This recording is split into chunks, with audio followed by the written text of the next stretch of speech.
Alright, guys. Spartacus, House of Ashur, Season 1 review.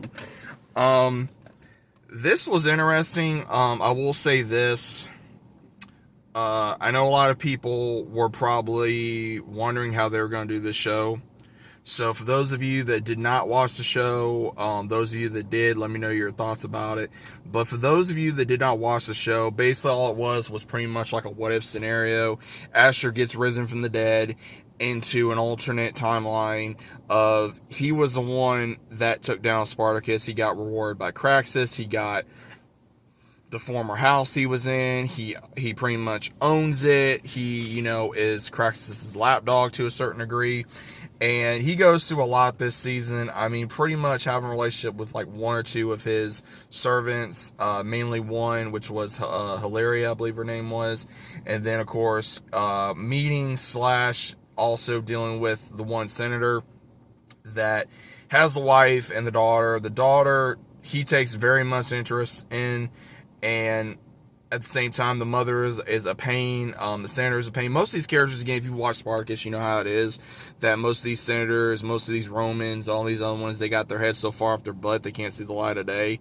And then going into the whole thing of having, the one come in to be the new gladiator, which, of course, a lot of people were like, was there ever a woman in, the arena and all this other kind of stuff. And then it just, to me, I feel like they were trying really hard to make her another Spartacus in this, which again, there's only going to be one Spartacus for the character, and they're not ever going to be able to redo that. Same thing with Gannicus and same thing with Crixus. But I don't really care about that character. With her hooking up with the one's dad, and then of course he dies in the arena, which really kind of pissed me off because he was actually one of my favorite characters of the gladiators, and his son was pretty much a spoiled brat to a certain degree because he was like, oh, I'm gonna be champion, but he never did it, because he wasn't given the chance, and also all this other kind of stuff. He's obsessed with this one servant, trying to get with her. And then what's so crazy is that after the one that he hates, which was his father's lover and sister in arms, pretty much, or brother, however you want to say it, he sleeps with her at the end. It's like, bro, you couldn't stand this girl or woman or whatever throughout the entirety of the season, and then you hook up with her. It's like, come on, like, it just made no sense to me. It made no sense to me. It's like, you hate her that much, and now you want to bang her. Like, come on, it was just so stupid. In all honesty, I did not agree with that writing. And then the one that got for Doctore, bro, I hope they paid this man a lot of money for him to play that kind of a role, especially him wanting to get with another householder. It's like, bro, really? Like, I don't care how much you pay me. I'm not playing that kind of a role. Sorry. But, and then let me tell you guys my favorite fights in this, and also one of my favorite moments, because in all honesty, I think one of my favorite moments was obviously the last fight between the goddess of death and, of course, the one that killed that one. It was intense. It was probably one of the best fights in there for choreography wise, I will admit that. But and let me say this also, I am not the biggest fan of Ashur, but I am at the point now where I think that Ashur is one of those characters you love and hate him at the same time. And for him to finally put the beat down on Caesar, I was like, yes, finally. Because I can't stand Caesar.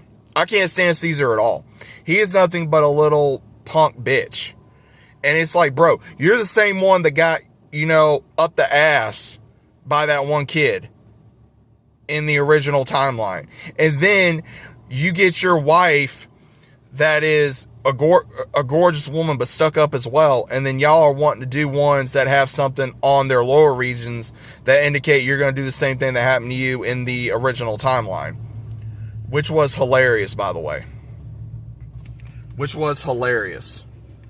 Because I'm sitting here and I'm going, okay, so you don't mind taking it like that now, And for Ashur to finally get I would say a certain momentum of beating Caesar down was needed. Because I think he's finally come to realize that everything he's done, especially portraying the one that considered him friend, was something of not only importance, but also that he's finally woken up to like all the things he was promised he's not going to get. And at the same time, he's not going to be given rewards, because he was supposed to be given the arena that was burnt down that was originally for the gladiatory arena, but that was not the case, because Caesar pretty much was like, oh, well, you're going to do this, and then he was like, okay, what about all these rewards? And he just bitch slaps him, and then Ashur had enough, and he finally put the beat down on him, which finally needed to happen. And now it's like, okay, the only thing that would have made it better, because there was an Easter egg of his body being in the water like it was in the first season of Spartacus for, of course, you know, the ones that own the house. And I thought that was a cool little Easter egg. But at the same time, I thought it was cool how he was like saying, "All hail Caesar," but I would have liked to him said like Ashur, you know, effing Victor, you know, like he always does. That would have been cool. But at the whole time, I'm going to say this. Ashur really needs to stop trying to get with the one that's the daughter, because all it's going to do is lead to more issues. Because I'm sorry, the one Hilaria, the redhead that he's been getting with off and on, bro, not only is she beautiful, she's hardworking, she's loyal, she's incredibly loyal. She is incredibly loyal and will do anything for you. And the other one is kind of a spoiled daughter. So it's like, I don't see why you're wanting to chase this other one. And with this one having to deal now, what she's got to deal with her uncle, and her mom's got to deal with her brother-in-law, I guarantee you what this guy's going to do. He's going to try to either get with his sister-in-law or his damn niece. You know that's going to happen by the way he's acting, because now he's like, oh, well, the you know, he can't stay here with us. And then the whole like, oh, fall in line. It's like, bitch, who are you? Where you been? Yeah, that's what gets me. Is like these ones that have bloodlines and all this other kind of stuff. It's like, bro, what have you been doing? Like, where you been? You haven't done shit. And now you come in trying to think you're going to take over? It's like, nah, I don't think so.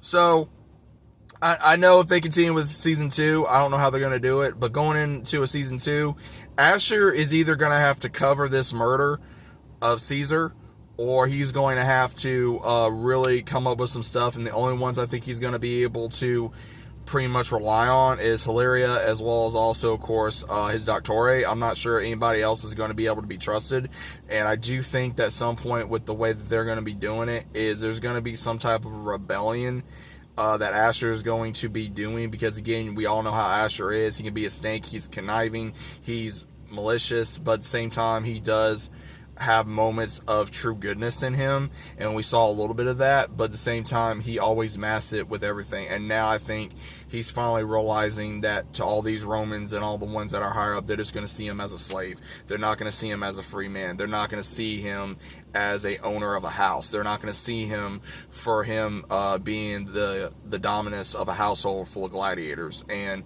I think what would be amazing, and I hope they do this, is actually having a dominus go into the arena and kind of have Ashur have a moment again in the arena to be able to beat down the one that's been his rival all through season 1. So those are just some theories and hopes of mine. But guys, what do you think about this? Let me know about it down in the comments. How was season 1 for you? To me, it was okay. It wasn't as good as the original series.